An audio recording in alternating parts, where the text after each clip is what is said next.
우리 사랑하는 성도님들, 지난 한 주간 잘 지내셨습니까? 저도 여러 성도님들께서 기도해 주셔서 아주 건강하게 한 주간 잘 지내었고, 오늘 이렇게 우리 성도님들께 주일의 귀한 말씀을 전할 수 있게 돼서 마음의 큰 기쁨과 감사를 가지고 있습니다. 요즘 여러 가지 사는 것도 쉽지 않고, 또 여러 가지 이러저러한 모든 국내 간에 혹은 국제 간에 이루어지는 모든 일들이 우리 가슴에 부담이 되고 있는 이때에 또 전염병까지도 우리를 마음이 불편하게 해서 여러 가지로 마음이 편안치 않으리라 생각합니다. 그러나 그럼에도 불구하고 하나님의 백성은 우리들에게 주어진 그 모든 것은 하나님께서 우리를 통해 이루시려는 하나님의 어떤 섭리가 있다 생각해서 그것이 무엇일까를 생각하고, 그 가운데 그러면 나는 어떻게 살아갈 것인가를 생각하여 살아가는 사람들입니다. 때로는 마음에 맞는 일도 있고 때로는 마음이 원치 않는 일도 있으나, 그러나 그 모든 것을 통해서 합력하여 선을 이루시는 하나님을 생각하며 우리는 우리의 위치와 지금 현재 내가 가장 잘할 수 있는 일을 행하는 것이 하나님의 백성입니다.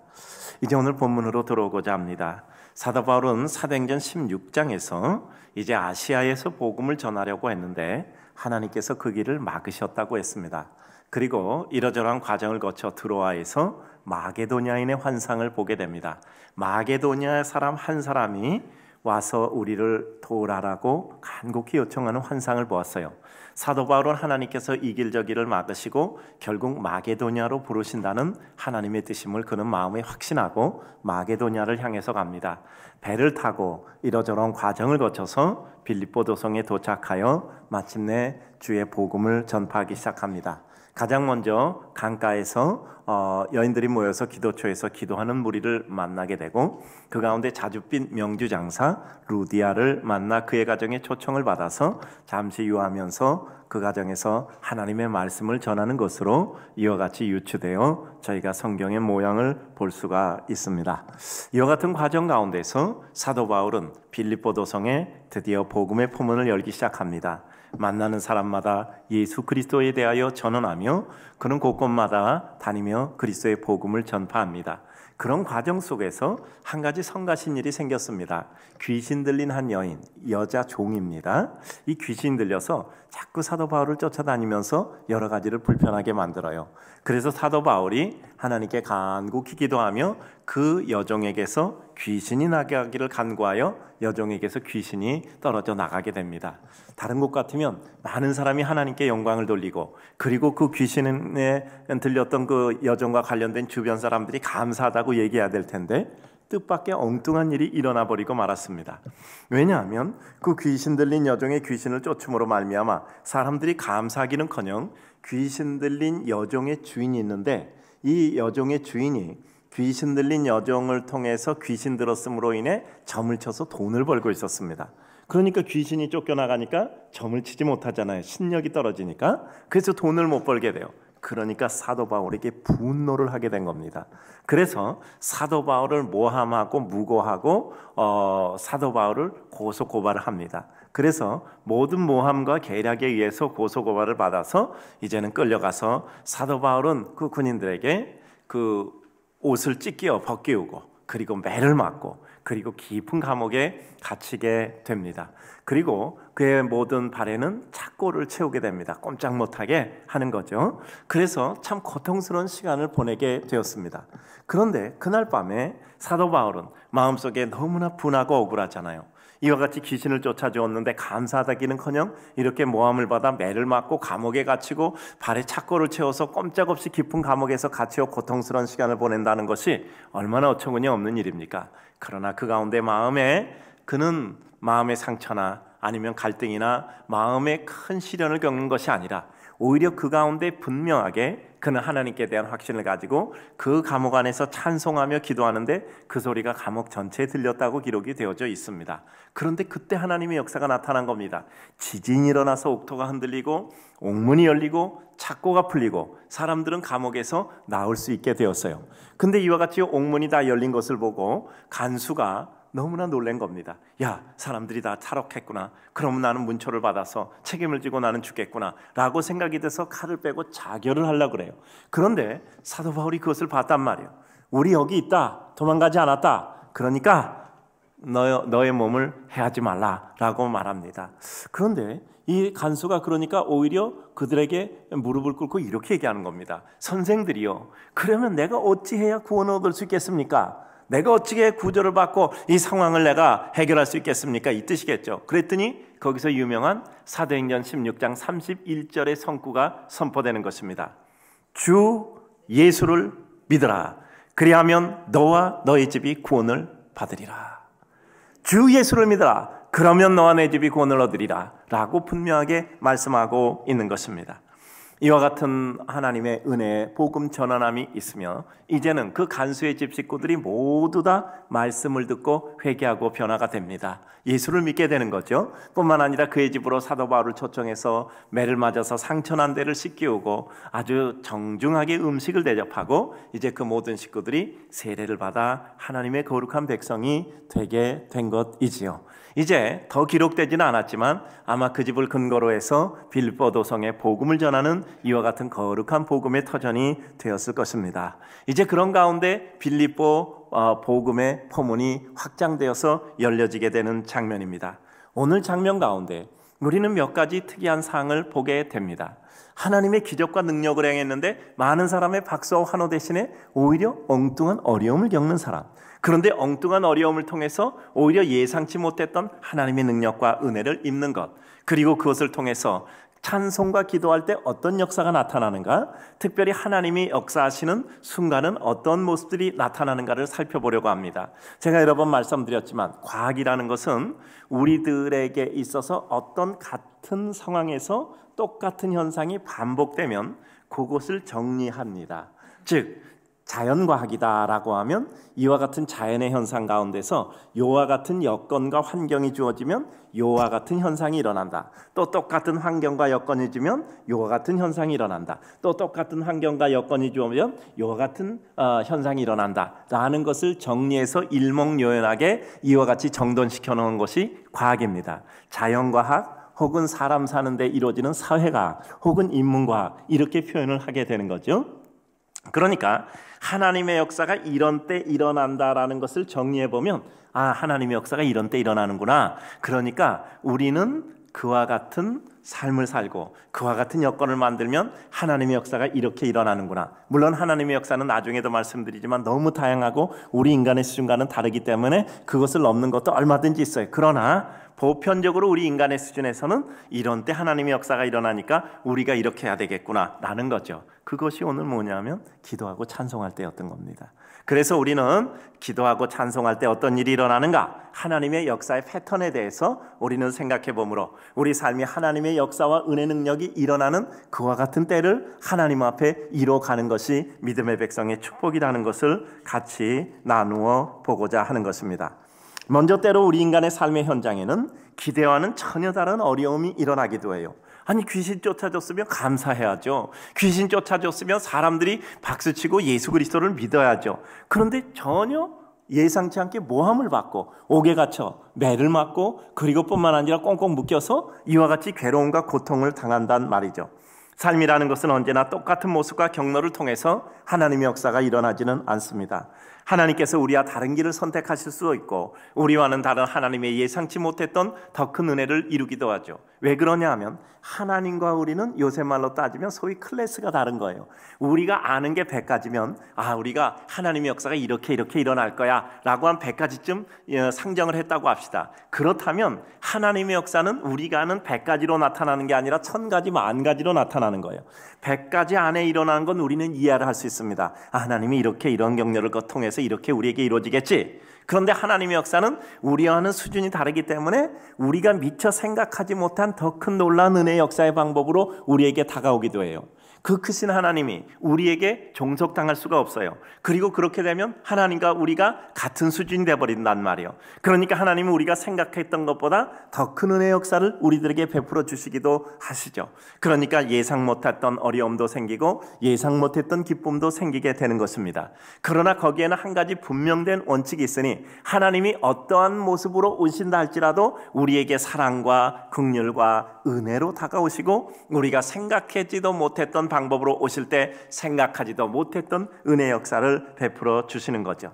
그래서 우리는 하나님의 역사를 예단하고 하나님의 역사를 우리가 이와 같이 구획해서 그것으로 하나님을 한정시켜서는 안 된다는 거예요. 우리가 하나님께 기도합니다. 우리가 알기에는 이러이러한 방법이 있는 것 같아요. 하나님 이렇게 이루어주세요. 근데 그게 틀린 것은 아니에요. 우리가 아는 방법은 그것밖에 없으니까 하나님 이렇게 해주세요 라는 것은 하나님을 재단하는 게 아니라 내가 아는 방법이 이것밖에 없습니다, 그런 뜻이죠. 그런데 우리가 그렇게 하나님께 기도했지만 하나님께서는 이것과는 다른 나도 알지 못하는 더 큰 은혜의 방법으로 나에게 축복을 주실 수 있겠다라는 마음의 문은 열어놔야 된다라는 것입니다. 우리는 주님을 다 알지 못해요. 그러나 우리가 아는 것 분명한 것은 있습니다. 주님은 우리를 사랑하고 인생들을 사랑하고 자비와 긍휼로 우리들에게 은총을 내려주신다는 겁니다. 그러면 내가 생각도 못했던 그런 일들이 일어날 때 그럼 어떻게 우리는 마음 먹고 대처해야 될까요? 거기에 대한 해석이 필요하단 말이에요. 나는 이와 같은 기적을 베풀었으면 사람들이 박수치고 그것 때문에 예수를 믿고 그것 때문에 놀라운 역사가 있을 것이다. 내가 잘 되면 사람들이 그것 때문에 하나님께 영광을 돌릴 것이다 라고 생각했는데 의외의 결과가 나타날 수 있단 말이에요. 그러면 하나님 살아계시면 이것은 무엇일까? 거기서 필요한 게 뭐죠? 해석이라는 겁니다. 자, 그럼 이 상황을 어떻게 해석해야 될까? 하나님이 이와 같이 나는 박수 받고 하나님이 영광 받으실 줄 알았는데 오히려 더 큰 어려움이 온다. 그럼 이걸 어떻게 해석할까? 하나님이 내가 알지 못하는 하나님의 더 큰 은혜를 우리들에게 베풀어 주시려는가 보다. 그리고 거기서부터 하나님의 뜻을 찾는 겁니다. 우리는 때때로 알지 못하는 것을 알게 되고 볼 수 없었던 것을 볼 수 있게 되고 우리들의 삶 가운데 하나님의 새로운 역사가 우리들에게 나타나게 되죠. 따라서 이런 난감한 일이 일어날 때 우리는 하나님의 뜻을 바로 파악할 수 있도록 지혜와 은혜를 구해야 합니다. 사도 바울과 실라는 하나님의 뜻을 다 알 수 없었어요. 어떻게 인간이 하나님의 뜻을 다 알 수 있겠습니까? 그러나 그들은 하나님을 믿은 것은 분명합니다. 그래서 그 어려움 가운데 오히려 하나님께서 어떤 뜻이 있을 것이다 생각하고 그 가운데 뜨겁게 기도하고 뜨겁게 찬송하고 있었던 것입니다. 기도와 찬송, 그들에게 있어서 하나님의 은혜의 역사들이 일어나는 이와 같은 배경이 말하자면 외형적으로 만들어졌던 거죠. 시편 40편 1절에서 3절을 보면 내가 여호와를 기다리고 기다렸더니 귀를 기울이셔서 나의 부르짖음을 들으셨도다. 내가 기가 막힐 웅덩이 기가 막힐 수렁에서 나를 끌어올리시고 내 발을 반석 위에 두셨도다. 새 노래 곧 우리 하나님께 올릴 찬송을 내 입에 두셨으니 많은 사람이 보고 두려워하여 여호와를 의지한다라고 말씀하고 있습니다. 그래요, 기가 막힌 웅덩이와 수렁에서 우리를 건져내시고 우리 발을 반석 위에 두셨어요. 그리고 우리가 하나님을 찬송하게 되니 사람들이 두려워하는 거예요. 저 어려운 가운데 어떻게 구원했을까? 아니면 저 어려운 가운데서도 어떻게 찬송할 수 있을까? 하나님은 어떤 분이신가? 그리고 하나님을 두려워하여 하나님을 의지하게 된다는 것이죠. 그래서 우리는 하나님이 우리를 설득해서 그것을 다 가르쳐 주시기 전까지는 하나님께 대한 절대적인 신뢰를 가지고 하나님을 바라보고 다른 모든 일을 해석해 가는 것입니다. 왜냐하면 우리는 하나님이 아니기 때문에 하나님이 하신 모든 일을 즉각적으로 다 이해할 수가 없어요. 나는 좋은 일이 일어나리라고 생각했는데 엉뚱한 일이 일어날 수도 있잖아요. 여러분 생각해 보세요. 누구한테 선물을 줘서 그 사람이 기뻐할 걸 기대했어요. 근데 선물을 줬는데 그 사람이 선물을 받더니 팽개치며 기분 나빠요. 그럼 우리 거기서 시험 받잖아요. 거기서 시험 들잖아요. 그런데 우리는 거기서 조금 더 성숙됐다면 이런 생각을 할 것입니다. 저 사람이 왜 기뻐해야 될 찬스에 왜 이렇게 화를 내고 분노할까? 거기에 대해서 우리는 생각을 하지 않겠습니까? 저 사람에게 뭔가 멘탈에 문제가 있나 보다. 가엾다. 그것을 내가 어떻게 도와주고 해결해 줄까? 이런 생각을 할 수 있겠죠. 저 사람은 내가 하는 행위에 대해서 어떤 오해를 가졌나 보다. 무슨 오해를 가졌을까? 그 오해를 풀어주기 위해서 내가 할 수 있는 나의 최선은 무엇일까? 내가 최선을 다한다고 해도 그 오해가 풀어지지 않으면 내가 하나님 앞에 기도해야 되겠다. 성숙된 사람은 이렇게 생각을 할 수 있지 않겠습니까? 눈에 보이는 현상이 아니라 현상이 포함된 의미를 생각하게 될 것입니다. 우리는 즉물적으로, 즉각적으로 행동하고 즉각적으로 모든 일에 대해서 결론을 내잖아요. 그러나 우리가 성숙됐다는 것은 그 순간과 그 현상을 가지고 모든 것을 판단하지 않고 그 순간과 현상이 있었던 어떠한 근본적인 배경과 의미를 생각하게 되잖아요. 그러니까 인간을 쉽게 판단하지 않고 하나님이 우리에게 주신 삶의 환경과 여건을 쉽게 파악하지 않는다는 거죠. 더 깊이 파악하는 거죠. 중요한 것은 하나님이 나를 설득해 주실 때까지, 하나님을 전적으로 믿는 겁니다. 여러분, 옆에 사람이 했다고 그 사람이 한 거 아니잖아요. 결과적으로 보면 하나님께서 그것을 허용하신 거잖아요. 그러면 하나님께서 왜 이런 일을 허용하셨을까? 나에게 어떤 뜻이 계실까? 이걸 통해서 나에게 무엇을 주실까? 내 믿음을 더욱더 깊게 하시려고 시련을 주시는 건가? 제가 차량위원들 하는 얘기 중에 이게 잊혀지지 않아요. 믿음이 좋아지려면 차량위원을 하면 된대요. 그 무슨 뜻인지 잘 모르죠. 이 믿음이 좋아지려면 차량위원을 하면 된대요. 근데 우리 자매님들이 차량위원회 하는 것도 아주 지금 기다리고 있어요. 왜냐하면 차량위원 하다 보면 시험을 많이 받는데요. 그러니까 이러저러하게 아주 봉사하고 헌신하는데 어떤 분은 열쇠 주고 가는 사람도 있다 그러던데요. 그러니까 잘 모르니까, 교회 처음 나오셨으니까 그럴 수 있겠다. 그리고 뭐 이렇게 잘 또 인도하시면 거기에 대해서 괜히 또 이렇게 화내시는 분도 있어요. 근데 내가 그 차량위원이니까 그래도 이렇게 또 이렇게 봉사 헌신하는데 저분은 교회 처음 나온 분이니까 아직 믿음이 초보니까 이제 이런 생각을 하고 참는 거예요. 그러면서 속이 부글부글 끓지만 참는 자신을 보고 감사한다는 거예요. 그렇잖아. 내 믿음이 그래도 이 정도는 됐구나. 그래도 내가 밖에서 이런 당하면 내가 참지 못하는데 그래도 교회에서 이런 당하니까 내가 하나님 생각해서 이렇게 참아가는구나 라는 걸 생각하니까 너무너무 기쁘고 행복한 거야. 내 믿음이 자랐네. 자기가 봐도 자기가 기특한 거야. 그렇잖아요. 그러니까 우리의 삶 가운데 어떤 일이 있을 때 그것을 어떻게 해석하는가, 소위 말하는 해석력이 확장돼 가는 거잖아요.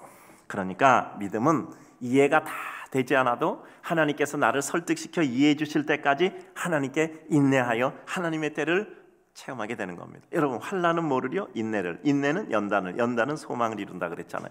그러니까 환난을 주셔서 우리에게 인내하게 하시고, 인내하는 가운데 연단할 수 있게 하시고, 그리고 그 가운데 우리에게 소망을 이루어 주신단 말이에요. 그러니까 우리의 삶 가운데 우리의 믿음은 하나님께 대한 절대적인 신뢰 속에 이루어지는 겁니다. 다니엘의 세 친구, 이 다니엘의 세 친구는 어떻게 됐죠? 풀무불에 던져지게 됐어요. 믿음 가졌다고. 하나님이 우리를 구해주실 것입니다. 그러나 그리 아니하실지라도 우리는 마음 변함없습니다 라고 그들은 하나님께 대한 절대적인 신뢰를 표현했던 겁니다. 하나님이 우리를 살려주실 것이되 하나님이 우리를 죽으라 하시면 하나님이 어떤 뜻이 있겠죠? 우린 죽어서 주의 나라에 갈 것입니다 라는 이와 같은 믿음이 있었어요. 다니엘은 사자굴에 던져졌어요. 그래도 그 믿음을 포기하지 않았어요. 하나님께서 사자의 입을 봉해 주셨단 말이에요. 사자굴에 던져지는 것까지 허용됐지만 사자의 입을 봉해 주실 줄 누가 알았겠습니까? 다리오 왕이 자기가 사랑하고 아끼는 총리 다니엘이 사자굴에 던져졌어요. 자기가 칙령을 내려서 그것을 어길 수는 없어서 너무 가슴이 아파서 다음날 아침에 사자굴에 가서 슬피 울며 다니엘에게 참 미안한 마음을 가지고 있는데 다니엘이 살아있단 말이에요. 그것을 보고 하나님께 찬양과 경배를 올리잖아요. 그리고 다니엘을 사자굴에 던졌던 사람들을 그 사자굴에 던지니까 그들은 다 이와 같이 갈기갈기 찢어져서 사자에게 죽게 되는 역사를 보게 되잖아요. 우리는 이와 같은 장면을 보면서 특별히 우리는 사자굴에 던져지기도 해요. 풀무불에 던져지기도 해요. 그러나 그 가운데 지켜주십니다. 지켜주지 않을지라도 우리는 우리가 그런 믿음대로 살아갔다는 것이 너무 감격스러운 겁니다. 이 세상이 끝이 아니잖아요. 이 세상을 넘어선 하나님의 영원한 나라가 있잖아요. 우리가 이 세상에 사는 것만이 우리의 전부라고 생각하면 우리는 다른 구복 종교와 다른 게 아무것도 없어요. 우리는 영혼을 추구하는 하나님의 세계, 하나님의 백성들인 것이지요. 그래요. 주를 위해서 힘썼는데 실망되고 상처되고 아픔될 때 있죠. 봉사했는데 상처받고, 봉사했는데 우리 마음이 위로가 되는 대신 시험에 들기도 하고, 또 어떤 행동과 어떤 생각을 이루는데 무엇이 합당할까 생각하는 그런 순간들이 있잖아요. 그런데 우리의 믿음이 이런 과정을 거쳐서 한 걸음 한 걸음 진보되는 겁니다. 사단은 우리를 흔들어뜨려서 망가뜨리려고 하지만 하나님은 그 흔듦 가운데서 우리에게 믿음을 깊게 하셔서 하나님의 은혜를 이루어 주시는 거죠. 마태복음 15장 21절을 보면 우리가 잘 아는 가나안 여인의 기사가 나오잖아요. 딸이 귀신 들었어요. 예수님께 와서 내 딸 좀 귀신 좀 쫓아주세요. 내 딸 좀 고쳐주세요. 그랬더니 예수님께서 갑자기 너무 충격적인 말씀을 하잖아요. 자식의 떡을 개들에게 줄 수 없다. 가뜩이나 상처받고 마음 아프고 슬픈 마음으로 딸이 귀신 들려서 슬퍼하는 이 여인에게 가슴에 못을 박은 거예요. 그러나 이 여인은 굴하지 않았잖아요. 그러나 주님, 개들도 주인의 상에서 떨어진 부스러기는 먹습니다. 내게 부스러기 같은 은혜만 주십시오. 이 여인의 이와 같은 놀라운 믿음의 역사를 주님께서 칭찬하셨잖아요. 마태복음 15장 28절을 보면 예수님께서 말씀하십니다. 여자여, 내 믿음이 크도다. 너의 소원대로 되리라 하시니 그때로부터 그의 딸이 낳으니라 라고 기록되어져 있습니다. 주님께서 그 여인의 믿음을 시험해 보시고 그리고 그 여인을 더 높은 믿음의 수준으로 올려주시고 그리고 그에게 축복하셨던 겁니다. 즉 주님은 우리에게 원하는 어떤 것을 그냥 주시는 것이 아니라 믿음을 키워주시고 그 믿음의 근거에서 우리에게 은혜를 주시는 거예요. 그러니까 이런 공식을 살펴보면 우리는 반드시 어떤 어려운 문제를 기도할 때 그 어려운 문제를 해결하여 축복을 받을 만한 우리의 믿음의 그릇을 준비시켜 주신다는 것을 깨닫게 되죠. 그러니까 믿음의 그릇은 어려움을 통해서 그릇이 만들어지는 것이잖아요. 그래요. 그래서 하나님께서 축복과 은총과 은혜와 능력을 주시는 거잖아요. 저는 이 교회가 시작되어서 이제까지 온 것 중에서 참 은혜가 되는 때가 몇 가지 있어요. 교회가 이제 아직까지도 개척교회였을 때 총신대에서 장학금을 100만 원 보내라 그러더라고요. 근데 제 생각에 무슨 100만 원을 보내냐, 100만 원은 개인이 보내는 거고 교회가 공적으로 보내면 100만 원 보내면 안 되겠다 생각해서 1000만 원을 보내라 그랬어요. 뭐 개척교회 뭔 돈이 있겠어요. 그럼 만들어서라도 보내라 그래. 1000만 원을 보냈더니 우린 개척교회 있었잖아, 조그만. 근데 그게 전국에 있는 교회에서 제일 많이 보내라는 거네. 그래서 그 다음에 1억 원씩 10년 보냈어요. 그때 100만 원 보냈으면 절대 그 위에 못 보냈을 것 같아요. 선교사를 전때 처음에 시작해서 2분 선교사를 도왔어요. 그 다음에 3분을 더해서 5분을 도왔어요. 이제 3년 시작될 때 그럼 다음에는 7 가정을 도울까 8 가정을 도울까 이제 이런 생각하는데 제가 창립 기념일 때마다 기도원회가 한두 주간씩 있었거든요. 기도하는데 그렇게 하면 안 될 것 같아. 선교부에 있는 저희가 속한 선교부에 있는 그 선교사 가정을 다 해보니까 34가정이요. 2가정, 5가정도 없다. 그 다음에 바로 34가정을 다 도와버렸어요. 그래서 교회가 하나님의 은혜를 입더라고요. 하나님께서는 어떤 일을 시작할 때 우리 마음에 믿음을 주시더라고. 그리고 그 믿음 위에 하나님께서 축복하시더라고요. 먼저 그릇을 만드시고 만든 그릇에 하나님의 축복과 은혜를 주시는 거더라고요. 그래요. 그래서 때로는 우리에게 시험을 주고 우리에게 흔들릴 마음을 주는 것. 그 갈등이 없었겠어요. 이거 뭐 이런저런 생각이 있겠죠. 결국 100번 생각해서 결정을 하는 것 아닙니까? 그리고 하나님 앞에 기도해서 결정하는 것 아닙니까? 그런데 중요한 것은 이 가나안 여인이나 바울과 실라가 왜 이렇게 단호하고 확고할 수 있었는가 하는 그 원인이 중요하잖아요. 분명히 자신의 길을 가고 있었던 겁니다. 목적성이 너무나 분명해서 흔들릴 수가 없었어요. 아무리 흔들러도 흔들려질 수가 없었습니다. 왜냐하면 나는 이 길 가다 죽어도 그것이 내 삶의 영광이다 라는 단선의 믿음이었단 말이야. 주님만 바라보는 단선의 믿음이었단 말이야. 근데 이게 복선이 되면 정말 어려운 거예요. 주님 바라보다가 세상 바라보다, 주님 바라보다가 풍랑 바라보다, 주님 바라보다 폭풍 바라보다, 이러니까 왔다 갔다 하다 물속에 빠져들어가는 거잖아요. 그러니까 주님만 바라보고 가면 어떤 시험이 와도 할 수 없어. 내가 죽어도 이 길 가다 죽는 거야. 죽어도 내가 이렇게 살다 죽는 거야. 내가 부인되는 순간이죠. 십자가를 지는 순간이죠. 그것이 고통이 아니라 기쁨과 감사. 난 죽어도 이렇게 죽는 게 감사해. 그것이 단선이 될 때 우리는 무리를 걷는 능력이 나타나게 되고 이와 같은 우리도 미처 생각해보지 못했던 성령 충만한 은혜를 입는 거예요. 사도 바울과 실라가 내가 이렇게 믿음대로 살아야지 이렇게 했겠습니까? 자연스럽게 그렇게 될 때 이들이 할 수 있는 게 그것밖에 없고 어떤 마음으로는 두려운 마음도 있고 억울한 마음도 있고 여러 가지 고통스러운 마음이 있는데 그것이 다 조합되자 하나님께 뜨겁게 기도하고 그리고 하나님께 찬송하고 하나님께 경외할 때 이와 같은 은혜가 이루어진 겁니다. 그래요. 주님만 바라보는 단선적인 믿음이지요. 그 다음 때로는 우리가 예상치 못할 인간의 예상 수준을 넘어서는 하나님의 역사도 있습니다. 예상치 못하게 어려움도 있지만 예상치 못하는 하나님의 축복과 은혜의 역사도 있죠. 지진이 나서 옥토가 흔들리고 옥문이 열리고 착고가 풀어지고 이와 같은 모든 일이 일어났어요. 사도 바울이 기도할 때 지진이 일어나고 옥문이 열리고 옥토가 흔들려서 착고가 다 풀리게 이렇게 기도하지 않았으리라고 생각합니다. 오히려 하나님 아버지 이 어려움을 극복하게 하시고 이제까지 수없는 어려움 가운데도 복음이 전해지지 않았습니까? 이번 기회도 하나님께서 역사하셔서 복음이 전파되고 앞으로 계속해서 순항되게 하옵소서. 역경 속에서도 하나님의 역사를 이루게 하소서. 이렇게 기도했을 거란 말이죠. 그런데 예상 못했던 일이 일어나게 되는 것입니다. 이겨야 해요. 나를 이겨야 돼요. 사단을 이겨야 합니다. 나를 흔드는 사단의 계교를 이겨야 합니다. 어떤 모습으로 와도 결국 하나님의 백성의 마음을 혼란케 하는 것은 사단이 하는 일입니다. 처음에는 복음 전하다 고난 받는 것 같으나 결과는 주님의 은혜의 역사를 체험하게 되는 것입니다. 복음 전하다 순교한 사람, 이 세상의 영혼을 통해 하늘의 역사를 이루게 되는 것이죠. 여러분, 오순절 성령 충만함 받았던 이와 같은 제자들은 결국 어떻게 됐죠? 주의 복음을 전하다 하나님 앞에 영원하게 순교하고 말았어요. 그런데 그것으로 말미암아 2000년 지난까지도 우리들에게 영원한 하나님의 복음의 은혜의 역사들이 전파되고 있잖아요. 그래요. 바울, 베드로, 그리고 사도가 된 예수님의 제자들 모두가 주님만 바라보는 단선적인 삶, 이게 뭐죠? 자기를 부인하는 삶, 이게 뭐죠? 자기 십자가를 지고 주를 따르는 삶. 그런데 그게 고통스러운 것이 아니라 기쁨과 감격스럽게 무리를 걸어가는 삶이 됐던 것입니다. 저도 소원이 있다면 우리 모든 교회 성도들이 밥 먹고 살다 가는 것이 아니라 이 세상에서 주님께서 우리에게 원하는 하나님의 뜻을 실현하고 가는 것이 우리의 꿈이에요.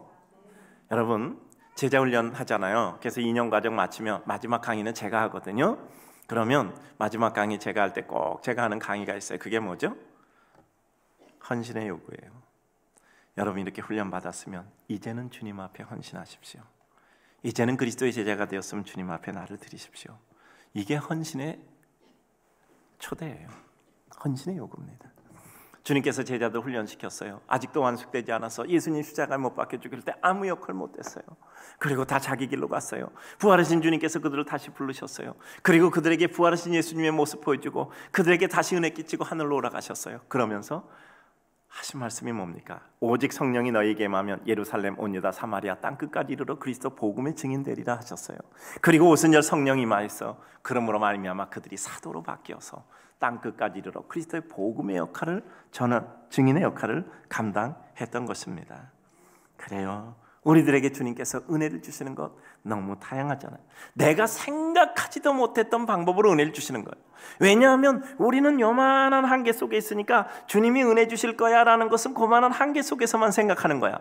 근데 하나님의 능력은 이만하니까 우리가 예상치 못했던 방법으로도 은혜를 주시는 거예요. 그래요. 한 걸음 더 나가서 은혜 더 깊고 놀란 역사가 일어나잖아요. 이 간수가 예수를 믿게 돼요. 오히려 자기가 지키고 있던 그 사람들에게 무릎 꿇고 내가 어떻게 구원을 받을 수 있겠습니까? 하니까 바울이 담대하게 외치잖아요. 주 예수를 믿으라. 그리하면 너와 내 집이 구원을 얻으리라. 그래요. 이 세상의 모든 것들 바뀌어지는 거죠. 물질적인 것에서 영적인 진리를 파악해내는 베드로. 물고기 많이 잡게 해줬더니 물고기에게는 한마디도 안 해요. 주여 나를 떠나서서 나는 죄인으로소이다. 그랬더니 예수님께서 길을 보여주시잖아요. 네가 이제는 사람 나는 어부가 되게 하리라. 우리가 주님 앞에 우리의 믿음을 고백하는 이와 같은 우리의 자신의 발견, 하나님 깨닫고 나를 발견할 때 우리들에게 길이 열리는 겁니다. 내가 그 길 달려가다 죽어도 아무런 후회가 없어요. 그 길이 우리 삶의 영광의 길이고 가장 행복한 길이고 은총의 길이에요. 고통스럽고 어려운 일은 끝까지 못하는 겁니다. 끝까지 하는 일은 그 길이 좋아서 하는 겁니다. 그래요. 늘 말씀드리잖아요. 바울과 실라가 감옥에 갇혔지만 그것으로 말미암아 간수와 그 집이 구원받고 세례받고 그 집에서 복음을 전하게 되는 기회가 됐겠죠. 그리고 뿐만 아니라 그것을 통해서 많은 사람에게 하나님의 역사를 이루는 빌립보 전도의 포문을 열게 되었던 것입니다. 그래서 우리가 항상 엎어지면 절대 그냥 일어나면 안 된다 그랬잖아요. 바닥에 쓰여진 글씨를 봐야 된다고 했잖아요. 하나님이 우리에게 주시려는 하나님의 은혜를 봐야 돼요. 시험 들 때, 마음이 흔들릴 때, 상처받을 때, 내 마음이 정말 슬플 때 우리는 하나님께서 왜 이런 슬픔, 상처, 시련, 실망 주실까? 우리는 그 하나님의 뜻을 깊이 해석해야 돼요. 그래서 내 믿음에 어떤 도움이 될까? 내가 어떻게 하나님 앞에 나의 믿음의 수준을 높일까? 내가 어떻게 하나님께 나를 드리는 헌신의 수준을 높일까? 라는 것을 우리는 파악해내야 된다 이 말입니다. 요한복음 1장 50절 보면 빌립에게 전도받아 나온 나다나엘, 예수님께서 나다나엘을 알고 계신 것을 말씀하셨어요. 네가 무화과 나무 아래 있는 것을 내가 보았다. 예수님, 나는 본 적이 없는데 어떻게 내가 그 무화과 나무에 있는 것을 보셨습니까? 거기서 기도하고 있었던 거죠. 그랬더니 예수님이 하신 말씀, 네가 이것을 보고 나에게 고백하느냐? 너는 이제 이것보다 더 큰 일을 보리라 라고 말씀하셨어요.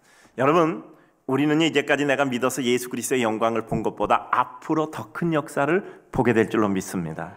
더 큰 은혜와 능력을 체험하게 될 줄로 믿습니다. 지진도 그 이상도 있을 수 있어요. 지진이 일어나도 변하지 않는 게 사람의 마음이잖아요.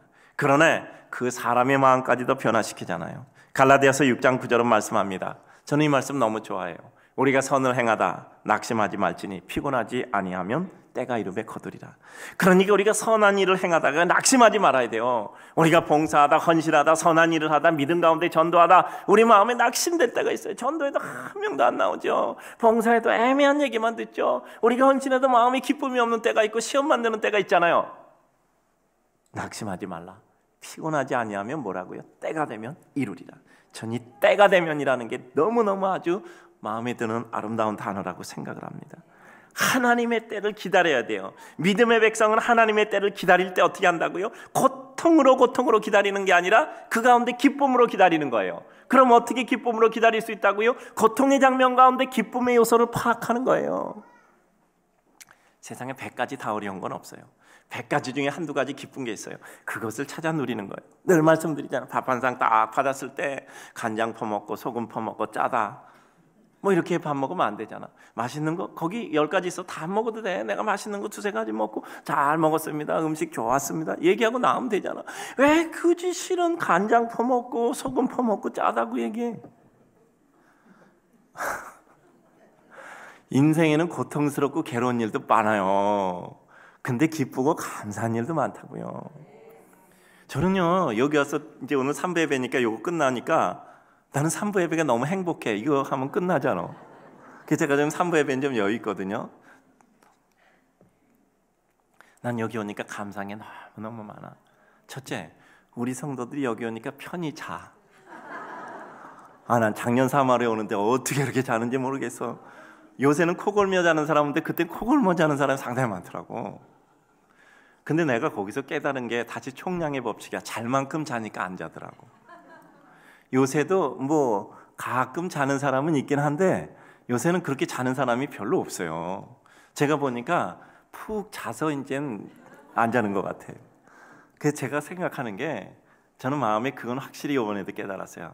자, 따라서 합시다. 성도는 기다려줘야 된다. 빨리 평가하면 안 돼요. 빨리 평가하면 안 돼. 저 사람이 예배 시간 맨날 잠이나 자고. 그거 아니야. 잘만큼 자면 일어나더라고. 그래서 저는요 성도는 기다려줘야 된다. 근데 그 기다리는 동안 속이 부글부글 끓으면 이건 불행하는 거야. 기다리는 동안 우리는 하나님의 은혜 가운데 기쁘고 감사합니다. 그 가운데 좋은 왜냐하면요 그렇게 자도 안 자는 사람이 있더라니까. 그렇게 자도 안 자는 사람이 있더라고. 그게 기쁜 거 아니에요. 그렇게 자도 안 자는 사람이 있더라니까. 그런 생각을 하면요 우리는 하나님 앞에 기쁠 수 있는 요소는 얼마든지 있어요. 우리가 믿음이 좋아진다는 것은 그런 기쁨의 요소들을 빨리빨리 포착하는 거예요. 그래서 그것을 누리는 거예요. 그러다 보면 슬픔의 요소가 어느덧 지나가요. 그래요. 어차피 우리 삶에 중요한 게 뭐죠? 시간이 흘러가야 해결될 게 있어요. 여기 상처가 났는데 이거 아무리 이거 문질러도 이게 안 나요. 시간이 지나야. 제가 늘 얘기했잖아요. 전기밥솥에 쌀 넣고 물 넣고 전기 코드 꽂고 스위치 탁 이렇게 내렸단 말이에요. 그리고 밥솥에다 아무리 안수기도 해도 이게 밥이 빨리 안 돼요. 3분 내로 되게 하옵소서. 안수기도 하고 두 손으로 안수해도 소용없어. 차라리 안수기도 하면서 이렇게 해도 하나님 이 밥이 될 때까지 내 마음이 조급하지 않게 기다리게 하여 주옵소서. 기도도 그렇잖아. 하나님 내가 이렇게 기도하는데 이 기도 이렇게 해놓고 내가 조급하지 않도록 하나님의 때를 기다릴 수 있도록 은혜를 베풀어 주시옵소서. 기다림의 기간조차도 기쁠 수 있도록 하나님께서 축복하여 주시옵소서. 그래요.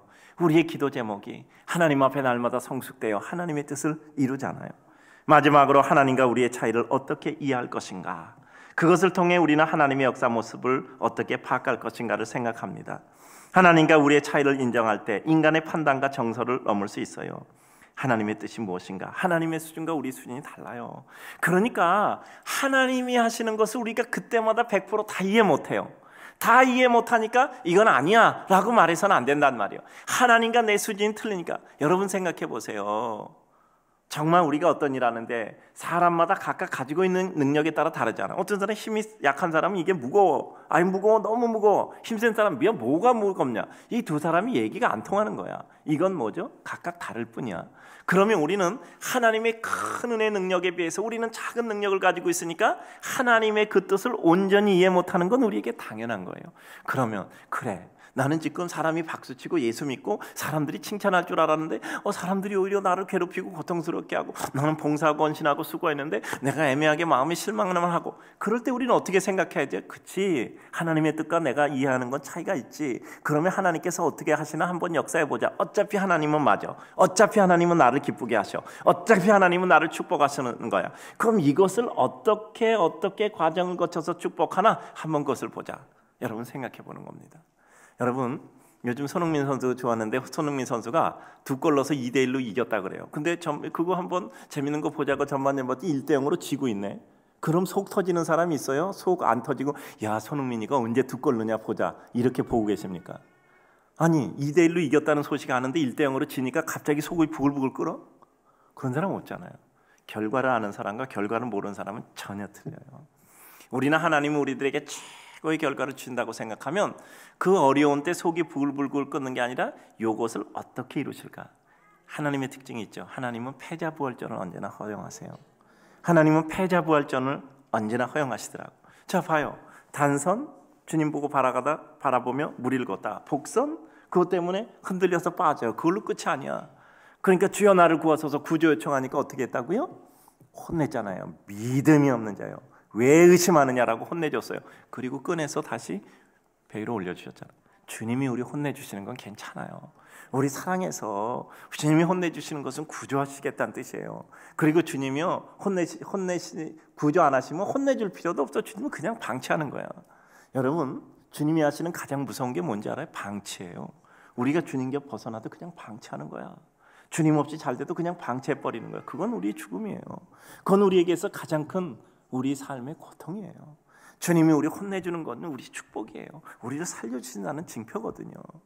그러니까 우리는 하나님의 은혜 가운데 조급해하지 않고 확신을 기다리는 여유 있는 믿음 주시도록 기도하는 겁니다.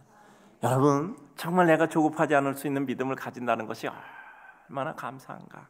그것이 하나님의 축복이죠. 하나님이 역사하시는 패턴은 언제나 어려움 주시고 그 가운데 기도하고 찬송하게 하셔서 그 응답으로 우리들에게 은혜를 베풀어 주시는 것.